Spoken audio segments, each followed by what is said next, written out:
दोस्तों आज हम जानेंगे छत्तीसगढ़ की पारंपरिक लोक चित्रकला के बारे में, जिसमें पहला है चौक। छत्तीसगढ़ में लगभग सभी शुभ अवसरों, त्योहारों और पर्वों व अनुष्ठानों में चौक चित्रकला छत्तीसगढ़ जनमानस का आकर्षण है। दोस्तों चौक एक ऐसी चित्रकला है जो लगभग रंगोली की समान है, परंतु इनमें एक महत्वपूर्ण अंतर यह है कि रंगोली में विभिन्न कलाकृतियों को धरती पर रंगों के माध्यम से उकेरा जाता है, जबकि चौक में बेल बूटों, पग चिन्हों इत्यादि विभिन्न आकृतियों को गोबर की लिपाई के ऊपर भीगे चावल के घोल से चौक पूरा जाता है। यहाँ चावल के सूखे आटे से भी चौक पूरने की परंपरा है। दोस्तों जिसमें है दूसरा गोदना। गोदना जिसे अंग्रेजी भाषा में टैटू कहा जाता है, छत्तीसगढ़ जनमानस का एक प्रमुख मुख्य आभूषण है। यहाँ की अधिकांश जनजातियाँ अपने श्रृंगार में गोदना को प्रमुख स्थान देती है। आभूषण के तौर पर यहाँ न केवल स्त्रियों में बल्कि पुरुषों में भी समान रूप से लोकप्रिय है। दोस्तों छत्तीसगढ़ की महिलाएं अपने प्रमुख आभूषण को अपने बाएं हाथ, पैर, ठुड्डी, गाल आदि में किसी न किसी एक स्थान पर अवश्य गुदवाती है। दोस्तों सामान्यतः गोदना की ये आकृतियां किसी न किसी पशु पक्षी, आराध्य देवी देवताओं, पवित्र वस्तुओं इत्यादि की होती है, जो कि इन्हें धार्मिक भावों को अभिव्यक्त करती है। आधुनिक सर्वेक्षण के अनुसार गोदना शरीर के लिए हानिकारक है व कई रोगों को जन्म देता है। फिर भी गोदना को प्राचीन काल से लेकर आज तक छत्तीसगढ़ी जनमानस के हृदय में न केवल बसा हुआ है बल्कि उनकी संस्कृति का प्राय भी बना हुआ है। दोस्तों जिसमें तीसरा है नोहडोरा।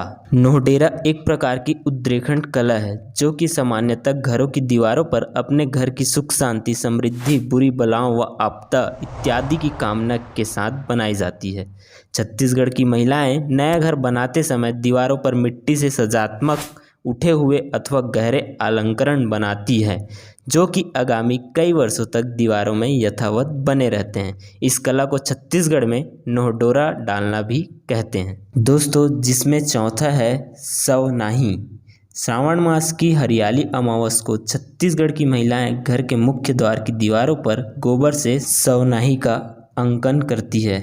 दोस्तों गोबर को हाथ में लेकर 4 उंगलियों के सहारे घर के चारों दीवार में मोटी रेखा से घेर दिया जाता है। मुख्य द्वार के दोनों ओर की रेखाएं कुछ मानव व पशुओं की आकृतियां बना दी जाती है।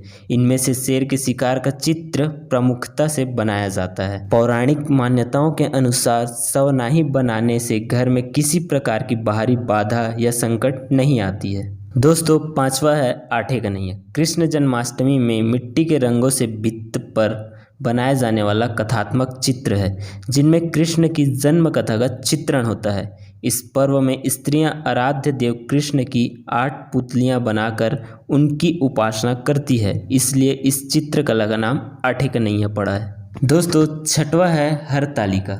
हरतालिका चित्रकला शिव पार्वती की पूजा के पर्व का प्रतीक है, जो कि भगवान शिव को प्राप्त करने के लिए माता पार्वती की कठिन तपस्या के प्रतीक के रूप में बनाया जाता है। हरतालिका का चित्र तीज के दिन बनाया जाता है। इस दिन महिलाएं व्रत भी रखती हैं। दोस्तों सातवां है गोबर चित्रकला। छत्तीसगढ़ एक कृषि प्रधान प्रदेश है, इसलिए यहाँ के अधिकांश पर्व, उत्साह, लोक कलाओं आदि किसी न किसी पर्व से कृषि पर आधारित है।